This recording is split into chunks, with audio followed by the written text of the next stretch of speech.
네, 오늘은 보강서으로 제13장 상담 기법에 대해서 살펴보도록 하겠습니다. 이 상담 기법은 뭐 특별한 게 아니고 우리가 앞에서 쭉 살펴봤던 부분들에 대한 프로세스, 그리고 그 프로세스마다 어떤 기법들을 활용하는지에 대한 아주 기본적인 기법이다라고 볼 수 있어요. 그래서 관심 기울이기와 경청, 그 다음에 질문, 공감적 반응, 감정의 반영, 재진술, 그리고 직면, 해석, 자기개방, 즉시성, 정보 제공, 이런 방법들을 살펴보도록 할게요. 이 한 10가지 정도가 되는 기법이다라고 볼 수 있는데, 각각의 기법의 특징점, 그리고 사례 속에서 어떤 상담 기법을 활용하고 이해할 수 있는가, 그리고 위험 부담이 큰 상담 기법은 어떤 것들이 있는지, 내가 상담을 한다면 좀 더 편하게 사용할 수 있는 그런 어떤 상담 기법들은 어떤 것들이 있는지 살펴보도록 하겠습니다. 전체적인 부분은 이렇게 구성되어 있고요.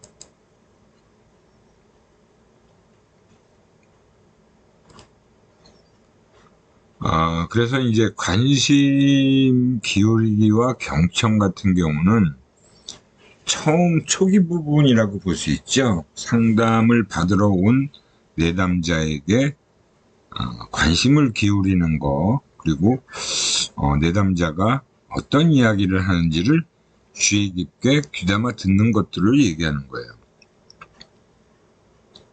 특히 관심을 기울인다는 것은 그냥 말만 듣는 것이 아니고 내가 내담자에게 많은 관심을 기울이고 있다, 당신이 하는 얘기를 잘 듣고 있다는 걸 보여주는 거죠. 그래서 비언어적인 태도를 일반적으로 얘기하는 거예요. 그래서 물론 대답도 하겠지만 시선, 상담자와 내담자 간의 눈맞춤, 그리고 몸짓, 얼굴 표정, 목소리, 지금 내담자한테 상당히 관심을 가지고 내가 듣고 있다 하는 것들을 알려주는 거죠. 그리고 무비판적인 태도를 취해야 된다는 거. 무비판적인 태도라는 거는 내담자가 무슨 얘기를 해도 인상을 쓴다든가 얼굴을 찡그린다든가 좀 불편한 듯한 느낌을 줘서는 안 되겠죠. 그죠?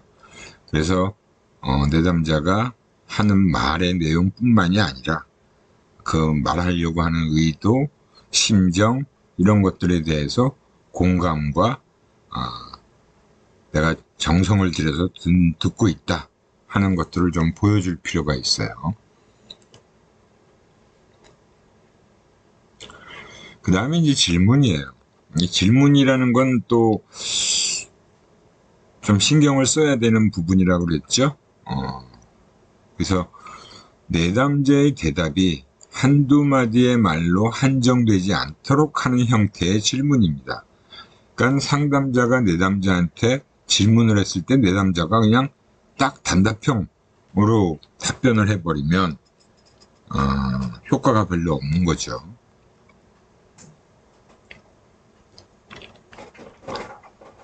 내담자의 감정을 좀 분명하게 드러낼 수 있도록 명료화시킬 필요가 있고요.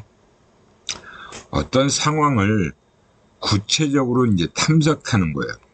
그래서 내담자가 자신의 어떤 이야기를 하면서 어떤 감정 상태에 놓여 있는지도 파악할 수 있어야 되는 거죠. 그리고 내담자가 더 많은 이야기를 꺼내놓을 수 있도록 기회를 제공하는 거예요. 그래서 너무 좀 단답형이거나 이야기가 진전이 안 될 경우에 질문을 통해서 내담자가 좀 더 많은 이야기를 할 수 있도록 그렇게 해줘야겠죠. 뭐 내담자가 사람들이 저를 힐끔힐끔 쳐다보는 것이 기분 나쁘고 마치 동물원에 있는 동물 같은 느낌이 들었어요.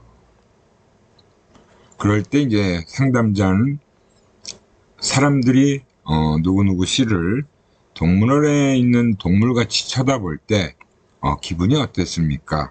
그 당시 상황에 맞는 질문을 하는 거죠.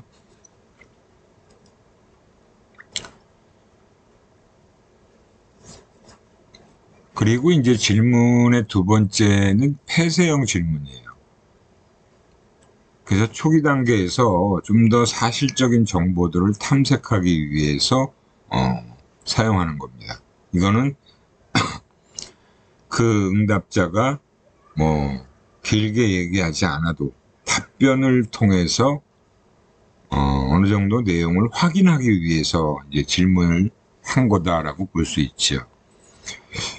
구체적인 상황에 초점을 맞추거나 정확한 정보를 얻는데 이용한 거예요. 사실을 확인한다라고 볼 수 있죠. 잠재적으로 위협적이거나 위험한 상황에서 그 내담자에게 무슨 일이 벌어졌는지 직접적으로 물어보는데 유용하다라고 볼 수 있어요. 뭐 예시 질문이 이런 거죠. 자살을 하고 싶다는 생각을 한 적이 있으세요?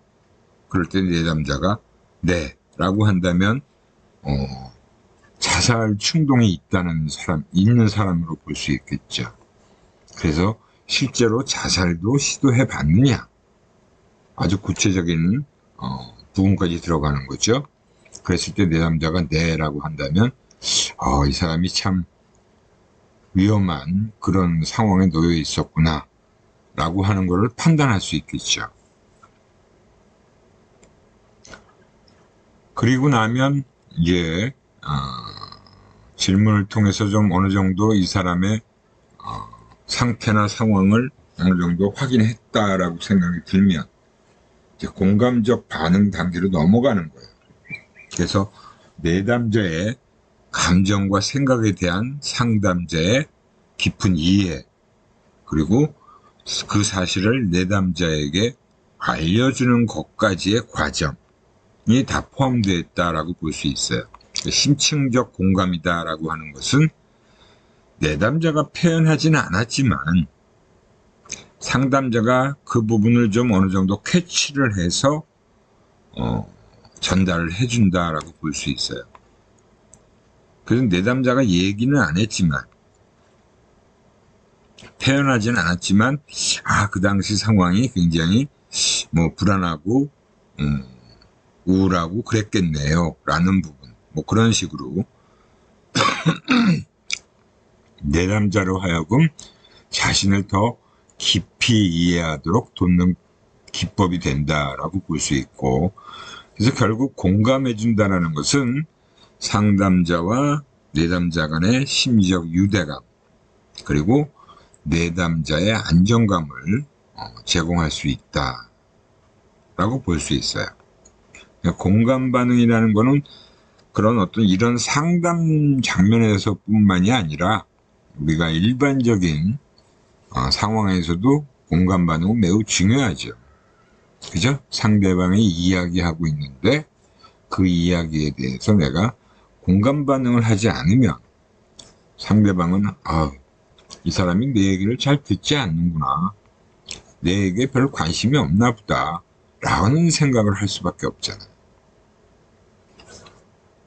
그래서 이제 예시의 공감 반응의 예시를 이렇게 얘기하는 거죠. 요즘은 아이끼니도 안 챙겨줘요. 뭐 지새끼도 못 챙기는 엄마라는 그런 상황이라는 것을 얘기할 때 얼마나 웃겨요. 그러면서 막 웃잖아요. 그럴 때 이제 상담자가 엄마로서 역할을 좀 하고 싶은데 그러지 못하고 있는 자신을 굉장히 자책하고 있네요. 그래서 그 말을 하는 누구누구 씨가 참 슬퍼 보여요. 그 상황에 대한 공감을, 또 정서적인 공감을 하는 거죠. 그래서 그렇게 얘기를 하니까 참 그 상황이 얼마나 참 슬픈 상황이다라는 것을 내가 충분히 공감한다 라는 것을 이제 보여주는 것이다 라고 볼 수 있어요. 그래서 이런 이제 심층적 공감이라는 거는 굉장히 좀 깊이 있는 얘기를 했을 때, 그리고 이 사람은 가볍게 얘기를 했지만 그 상황 자체가 굉장히 가벼운 상황은 절대 아닐 거 아니에요. 그죠? 그 자기는 이렇게 뭐 아이 끼니도 잘 안 챙겨주고 뭐 지새끼 또 못 챙기는 엄마라는 지금 얘기를 하고 있고, 그러면서 웃기는 하지만 그게 굉장히 슬픈 상황이에요. 그래서 엄마로서의 역할도 제대로 못하고 있는 자기 자신에 대해서 지금 굉장히 원망도 하고 있고 질책도 하고 있는 그런 상황이라는 것을 상담자가 공감하고 있다라는 것을 이제 내담자에게 어느 정도 보여줄 필요가 있겠죠. 그래서 이런 심리적 유대감, 그리고 정서적인 안정감, 이런 부분까지도 어느 정도 제공이 된다라고 볼 수 있어요. 우리 책에 보면 그런 예시 사례들이 꽤 있습니다. 그래서 여러분들이 책에 있는 사례들은 반드시 좀 읽어보시고,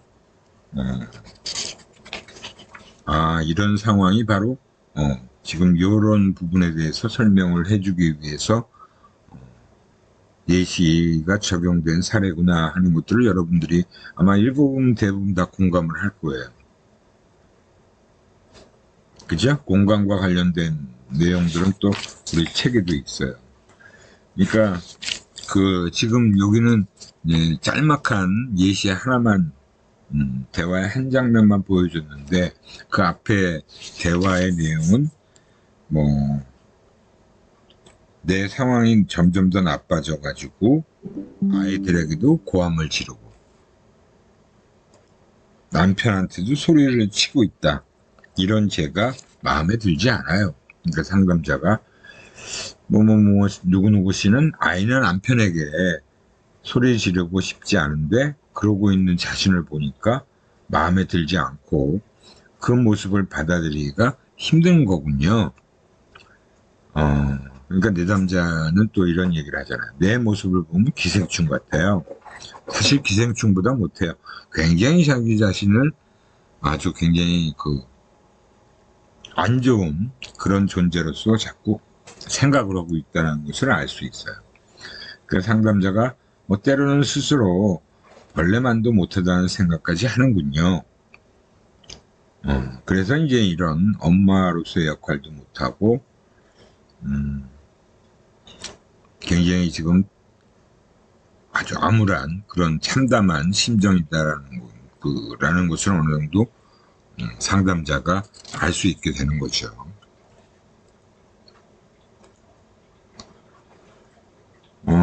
그리고 이제 네 번째가 감정의 반영이에요. 감정의 반영이라고 하는 것은 내담자에게 파악된 감정을 그 부분이 완전히 결론적인 건 아니지만 잠정적이지만 명확하게 표현해 주는 게 필요하다. 그래서 상담자가 표현한 감정의 반영이 내담자가 느끼는 것과 비교적 가깝다면 상담자로부터 충분히 자신이 이해받고 있다고 느끼게 되고, 또 자신의 감정을 보다 더 분명하게 말할 수 있도록 도움이 되는 거죠. 자신의 감정과 접촉할 때 무엇을 결정할 수 있고 문제를 가장 잘 해결할 수 있게 되는 거예요. 그래서 이 감정의 반영이라는 것은 사례가 꽤 길게 나와 있죠. 그죠? 이 책에 나와 있는 사례를 보면 본인이 사람들한테 나이스하게 보이기 위해서 눈치를 많이 보는 죄가 느껴져요. 그런 자신이 어떻게 느껴지나요? 했더니 딱해요. 남한테 막 인정받고 싶어서 나이스하게 보이고 싶어서 그런 행동을 하는, 눈치를 많이 보는 행동을 하는 자기 자신에 대해서 딱하다고 느낀다. 그래서 혼자서 외롭는 상황에 놓여 있고 또 혼자인 것처럼, 세상이 온통 나 혼자인 것처럼 외롭고 주변에 아무도 없고 사람들의 시선이 두려워요 라는 얘기를 하는 거죠. 뭔가 잘못을 지적하듯이 자기 자신을 바라본다, 사람들이. 그래서 상담자가 혼난 적이 없어서 더 두려울 수 있어요. 마찬가지 가지 않은 길을 혼자서 가는 듯한 느낌이 들 수도 있죠. 어떤가요? 라고 이렇게 또 질문을 하니까 화를 내고 싶어 할 것 같아요. 그래서 무슨 얘기도 잘 못하겠고 남의 눈치를 더 많이 보게 되고 스스로 위축되게 되는 상태가 참 답답하다 이거죠. 그죠? 혼날까봐 두렵고 혼나지 않으려고 애쓰고 있는 것처럼 보여요 라고 이제 상담자가 얘기를 해주는 거예요. 하여튼 이런 부분들이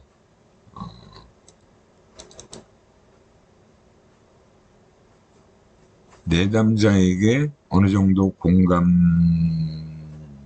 부분도 있고 또 감정이 어느 정도 반영이 되고 있다는 것도 충분히 느낄 수 있다라는 거죠. 그 다음에 이제 재진술이다라고 하는 것은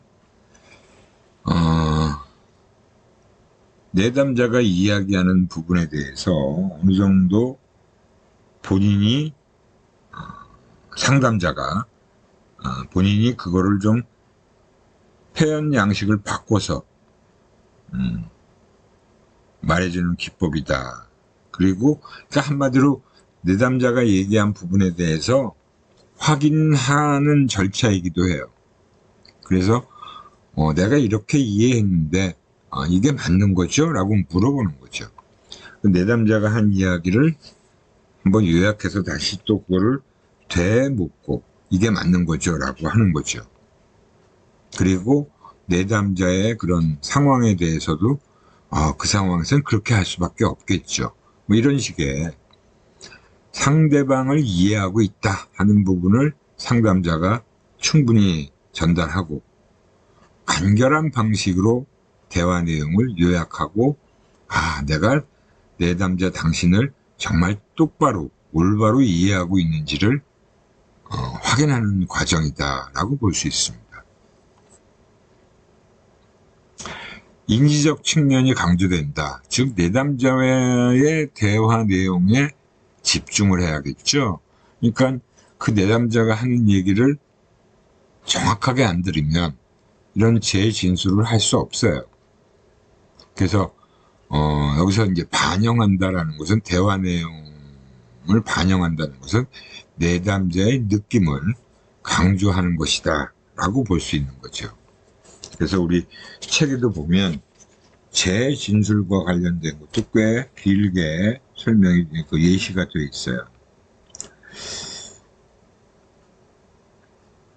내담자가 보통 상담을 할 때 무슨 이야기를 할까 생각을 엄청 많이 하는데 오늘은 생각 없이 왔어요.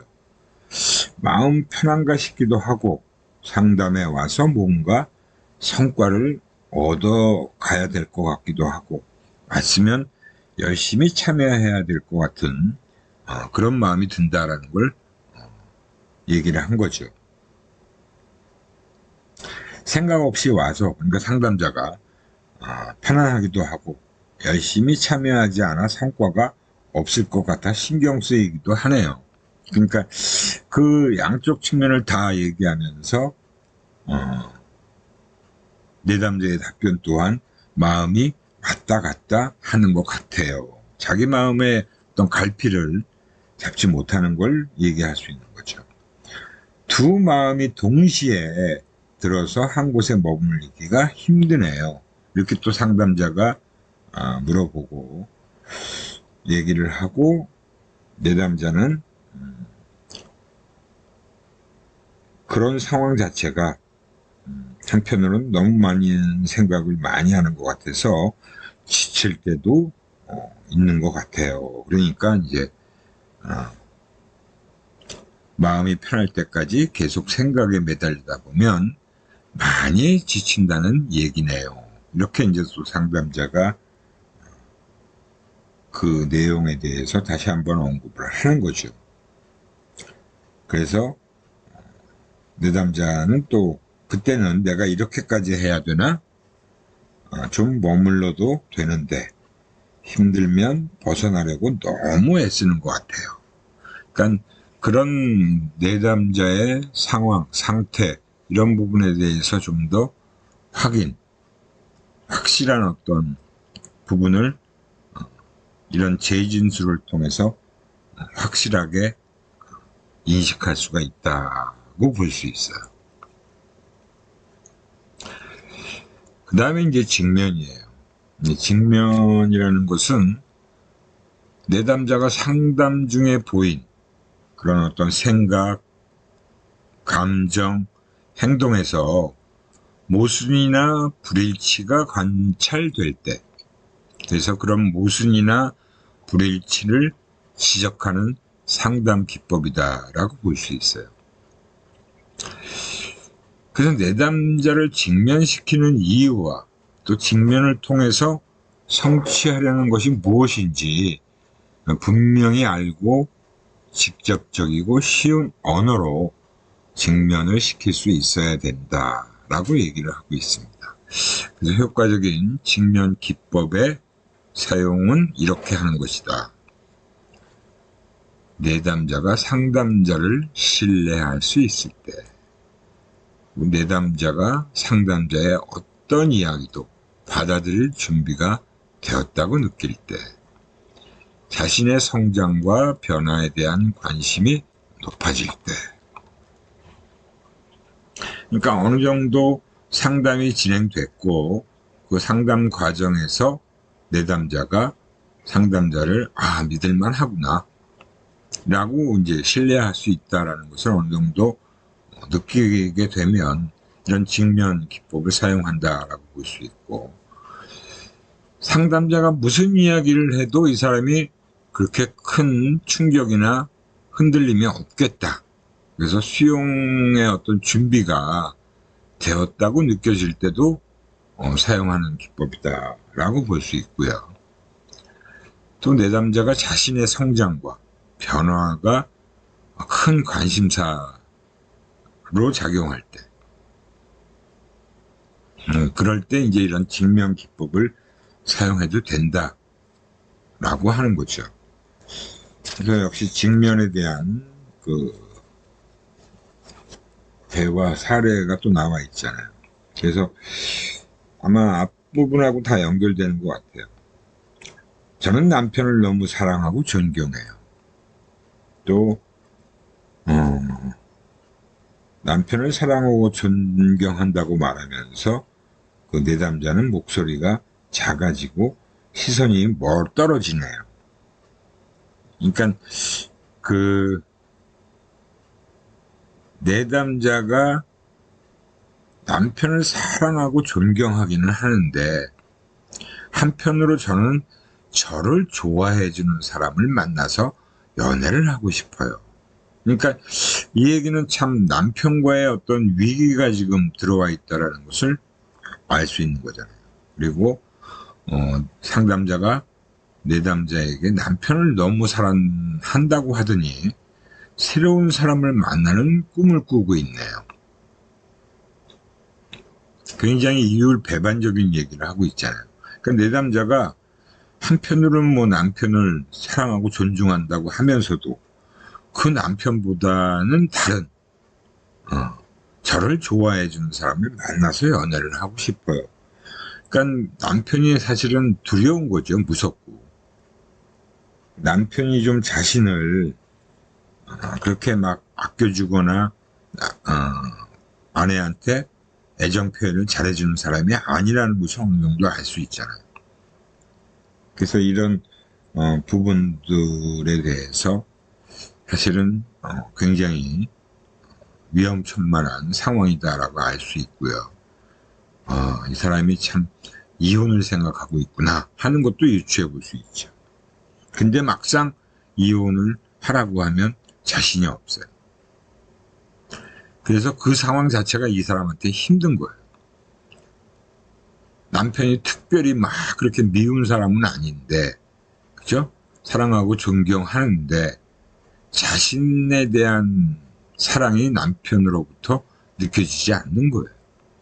사랑과 존경한다고 말은 하지만 본인한테는 그게 직접적으로 느껴지지 않기 때문에 이러한 상태가 됐다라는 것을 상담자는 어느 정도 확신할 수가 있는 거죠. 그리고 나면 또 해석하는 단계가 또 필요하겠죠. 그죠? 해석. 내담자가 자신의 말이나 상황에 대해서 명확하게 의식하지 못하는 것에 대한 의미를 설명해주는 일종의 가설적인 부분이다 라고 할 수 있어요. 그래서 어떤 사건이나 심리적 경험에 대한 이론적 설명이다 라고 하고, 뭐 방어라든가 감정이라든가 저항, 전이 이런 부분들을 우리가 활용할 수 있어요. 이게 이제 방어기제라고 하는 그런 부분이죠. 그리고 행동이나 성격 속에 인과관계가 이루어져 있는 부분이 분명히 나타날 거예요. 이 부분은 좀 전문성이 많이 요구되는 그런 부분이다라고 볼 수 있어요. 해석이라는 거를 쉽게 할 수 있지는 않죠. 그 내담자가 하는 말에 대해서 계속 우리가 공감도 해주고 이해하려고 애쓰면서 질문도 해가면서 직면 상황에 가서 다시금 확실하게 그런 상황을 명확하게 만드는 그런 내용들을 가지고 이야기를 쭉 해온 거고, 그래서 내담자가 하는 말이 이런 부분이다라는 것을 상담자가 충분히 이해가 된 상태에서 해석이라는 걸 해야 돼요. 상담 관계 형성이 이루어진 상담의 중기나 종결 단계에 이런 해석이 이루어져야 된다. 그러니까 뭐 10회기다라고 한다면 뭐 한 7회까지는 앞에의 단계들을 쭉 진행해 왔다라고 할 수 있고, 그걸 통해서 이제 거의 중기가 좀 지나고 종결 단계에 다다랐을 때 내담자와 신뢰감이 없는 상태이거나 내담자의 욕구와 관계없이 이루어지게 되면 내담자가 이 부분에 대해서 평가적으로 느끼면서 치료받고 있다 하는 상황을 벗어나고 싶은 거예요. 그래서 손상을 끼칠 수 있다. 그러니까 해석이 잘못되면 지금까지 쭉 진행해온 상담 과정이 깨질 가능성이 높아진다라는 거죠. 그래서 굉장히 조심스러운 단계이기도 하고요. 이렇게 거의 막바지에 다다라서 잘못된 해석으로 내담자가 이 사람이 나를 제대로 잘 이해하지 못한 것 같은데 라는 생각이 들면 지금까지의 단계들이 의미가 없어지게 되잖아요. 그래서 내가 충분히 치료받을 수 있고 이 사람을 믿고 끝까지 가자 하는 마음이 흐트러질 수가 있는 거죠. 깨질 수가 있고요. 그렇기 때문에 굉장히 조심스러운 과정이다라고 볼 수 있어요.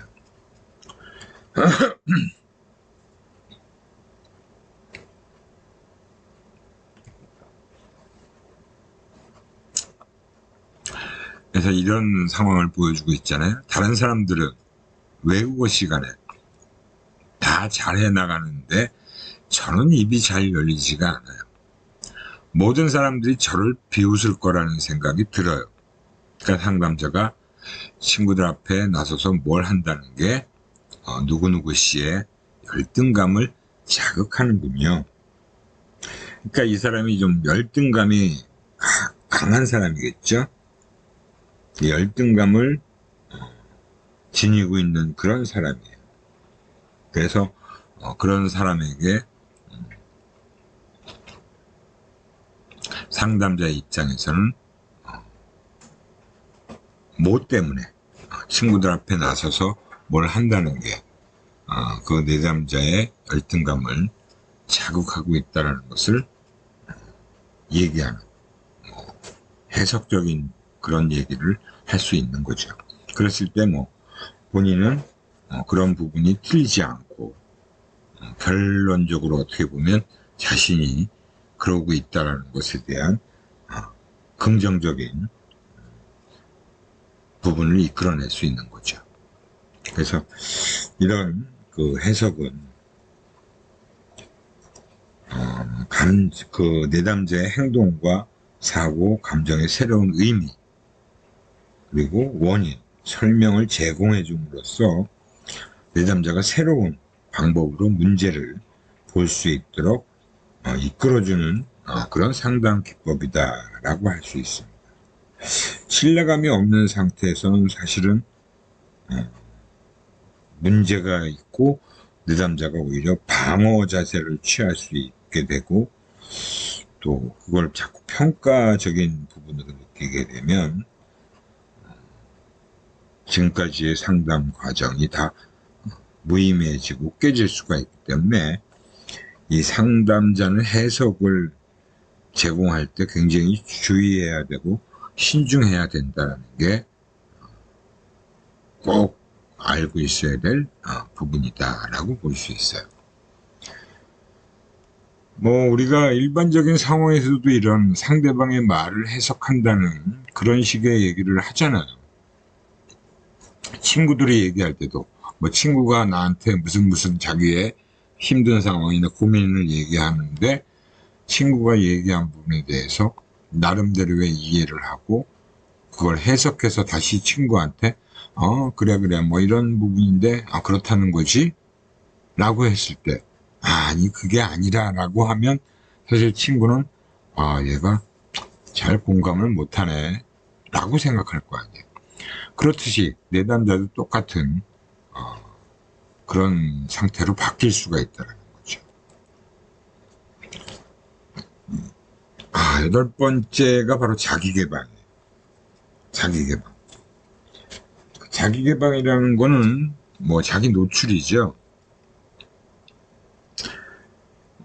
상담자가 자신의 생각, 가치, 느낌, 태도 등 여러 가지 정보를 내담자에게 드러내 보이는 거예요. 그러니까 사실은 이 부분도 초기 단계에서 하면 안 되겠죠. 너무 빨리. 그래서 어느 정도 상담이 쭉 진행되면서 내담자가 내가 무슨 얘기를 해도 내가 어떤 사람이라는 걸 보여줘도 큰 문제가 되지 않겠다라고 했을 때 얘기를 해야 돼요. 그러니까 내가 중간중간에 또 내담자가 얘기를 하고 있는 상황에서 나는 이렇게 생각한다. 내 가치관이 어떻다. 나는 이런 느낌이다. 하는 것들을 내담자에게 너무 빨리 노출하게 되면 사실은 내담자가 이 사람은 나하고 전혀 다른 사람이네. 나는 지금 굉장히 열등감을 느끼는 사람인데 이 사람은 뭔가 우월감을 가지고 있는 사람이네. 이러면 더 얘기하기가 어렵게 되잖아요. 그래서 내담자와 비슷한 감정과 느낌을 가지고 있다. 라는 것을 전달한다라고 볼 수 있어요. 그 상담자가 자기의 속을 이제 드러내기 시작하면 또 역시 내담자의 개방을 더욱 촉진시킬 수 있죠. 그래, 이 사람이 나하고 좀 비슷한 면도 있는데 내가 겪었던 어려움이나 힘든 부분을 이 사람도 겪었을 수 있겠네 라는 생각이 들면 내담자가 더 자신의 속마음을 털어놓을 수 있게 된다는 거죠. 그래서 내담자의 개방을 촉진시키는 작용을 할 수 있다는 거예요. 그래서 신뢰 형성, 솔직한 의사소통, 그리고 이제 시범적인 측량. 그래서 상담자의 어떤 지나친 자기 개방이라는 것은 그러니까 너무 막 솔직하게 얘기하는 게 좋겠다 싶어서 자기 자신을 너무 빨리 노출한다거나 자기 개방을 너무 많이 하게 되면 내담자의 탐색을 방해할 수도 있고 초점이 상담자에게 옮겨질 수 있기 때문에 조심을 해야 되죠. 내담자가 상담자가 너무 공감을 많이 하고 내가 겪은 아픔이나 힘든 부분을 이 사람도 겪었네?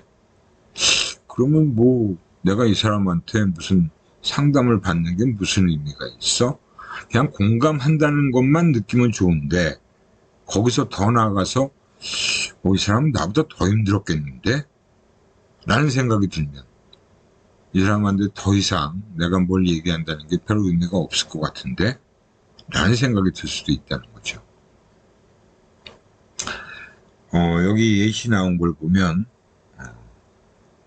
내담자가 유산을 하고 싶지 않지만 아기를 낳을 형편이 못 되어 혼란에 빠져 있어요.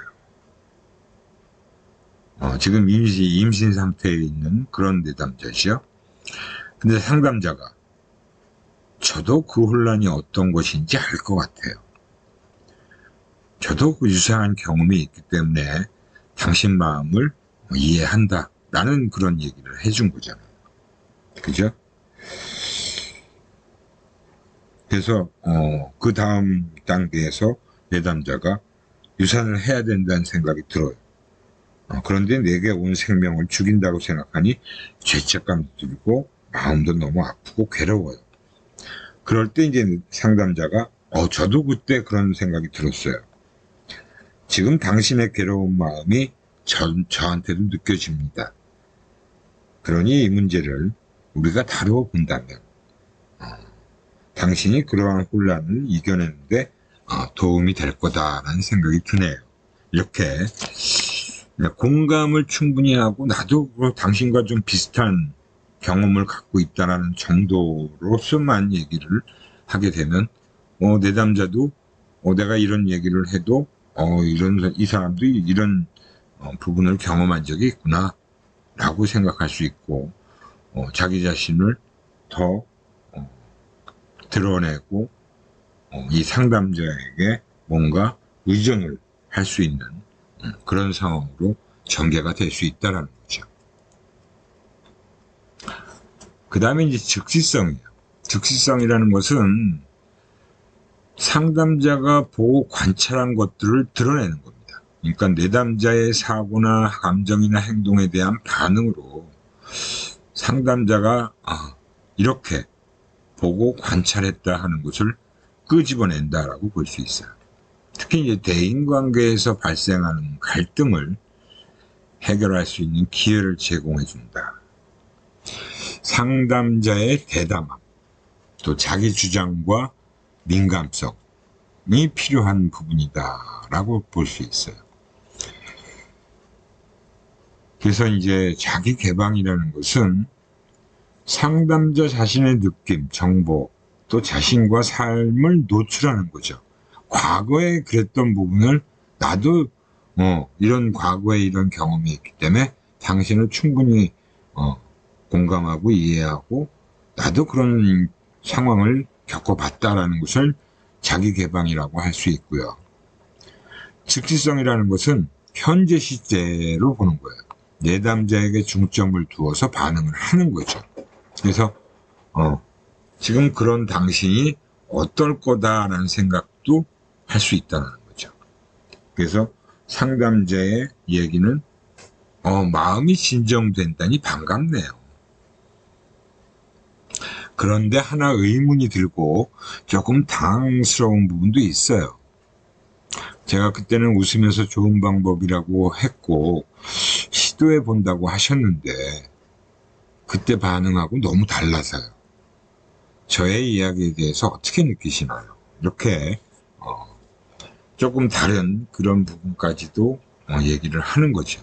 지금 현재 지금 이런 부분이 있는데 그래서 그 앞에 얘기가 바로 그런 것들이에요.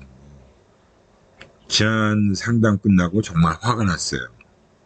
1년 넘게 연락을 하지 않았던 엄마에게 연락을 해보라고 하셨는데 무슨 생각으로 나한테 그런 제안을 했는지 도대체 이해할 수가 없었어요. 그러니까 엄마하고 갈등이 있어서 아예 연락도 끊고 지내는 친구한테 그런 얘기를 한 거였어요. 상담자가 의도하진 않았는데 엄마에게 연락을 해보라고 한 것이 제가 화나게 한 것 같아서 미안하기도 하네요. 엄마에게 연락해보라는 이야기가 어떻게 들렸나요? 내가 왜 엄마하고 인연을 끊었는지 충분히 이야기했는데 연락을 하라고 얘기를 하니까 내 이야기를 제대로 듣지 않은 것 같아서 그런 생각이 드네요. 그러니까 또 상담자가 내가 당신을 이해하지 못하는 것 같아서 화가 났군요. 더 화가 났군요. 그래도 선생님이 미안하다고 해주니까 마음이 좀 진정돼요. 선생님이 틀렸다는 것을 인정하는 걸로 들려요. 그래서 이런 결론적으로 상담자가 그렇게 이제 얘기를 한 거예요. 그럼 저의 이야기에 대해서 어떻게 느끼시나요? 이렇게 이제 마지막에 또 물어보는 거죠. 그래서 이제 즉시성이 이제 활용되고 나서 마지막에 정보 제공 단계로 넘어가게 되면 사람이나 활동, 행사, 자원, 대안, 결과나 절차에 관한 자료 또는 사실을 말로 전달해 주는 것이에요. 내담자가 그런 얘기를 했을 때 내담자의 현재 욕구와 목표에 맞으면서 내담자가 가장 잘 받아들일 시점에 제공해 주는 게 좋다라고 할 수 있고요. 또 그에 따른 선택은 내담자가 할 수 있도록 해줘야 된다. 강요해서는 안 된다는 거죠. 그죠? 이런 정보들을 제공해 줌으로써 내담자가 선택을 하게끔 내담자가 결정을 할 수 있게끔 해줘야 된다는 얘기입니다. 그래서 내담자의 바람직한 행동 변화를 돕기 위한 하나의 방법이다라고 할 수 있어요. 그 정보 제공과 관련해서 역시 또 사례로 나온 예시를 보면 내담자가 이제 어떻게 하면 변화를 한번 시도해 볼 수 있을까요? 이렇게 얘기하니까 변화할 수 있다는 자신감과 간절함을 가지고 행동해 보시면 어떻겠냐라고 또 권유를 해보는 거예요. 그러니까 내담자가 자신감과 변화에 대한 간절한 기대를 가져보라는 말씀인가요? 라고 또 되물었고 네, 변화가 필요할 때 그렇게 한번 해보면 어떤 일이 생길까요? 라고 해서 조금 그 사람이 생각하는 그렇게 했을 때 뭐 이럴 수도 있겠다라는 본인의 기대가 나오겠죠. 근데 거기서 그 기대가 너무 약하거나 오히려 좀 상담자가 예상치 못한 그런 얘기를 하게 되면 여기서 좀 더 상담이 필요한 경우다라고 볼 수 있고 상담자가 생각하는 부분하고 어느 정도 일치가 되는 그런 내용으로 반응을 보이면 어느 정도 효과가 있구나라는 생각이 들고 그래서 내담자도 제대로 잘 이끌어져 왔다라는 것을 느낄 수 있게, 아, 내가 상담을 제대로 잘 받았구나 하는 생각을 할 수 있게끔 하는 것이 바로 정보 제공 단계다라고 볼 수 있어요.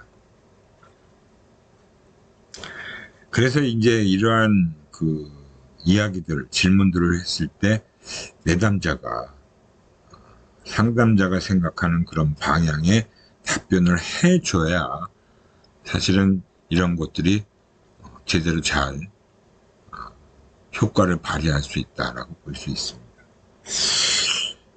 이렇게 해서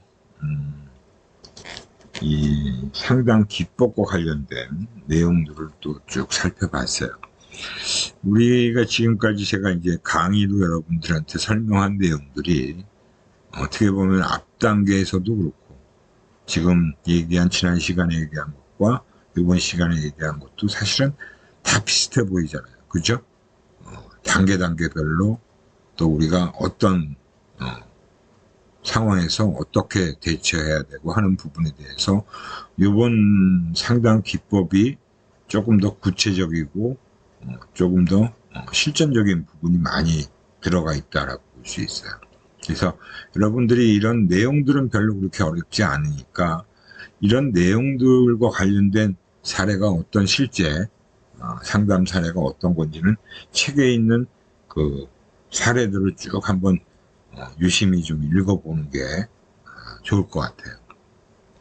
예, 오늘도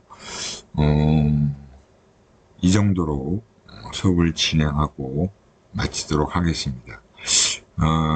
어차피 뭐 제가 이제 출장을 가게 되는 경우는 이렇게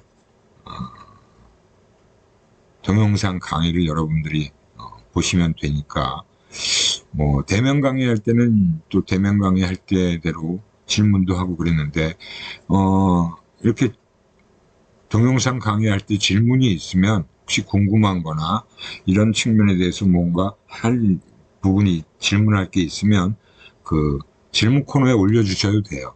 아니면 다음 시간에 또 대면 강의할 때 질문을 하셔도 좋고요. 질문은 좀 많이 하시는 게 도움이 많이 된다라고 볼 수 있죠. 예, 오늘 이 정도로 수업을 마치도록 할게요. 다음 시간에 뵙도록 해요.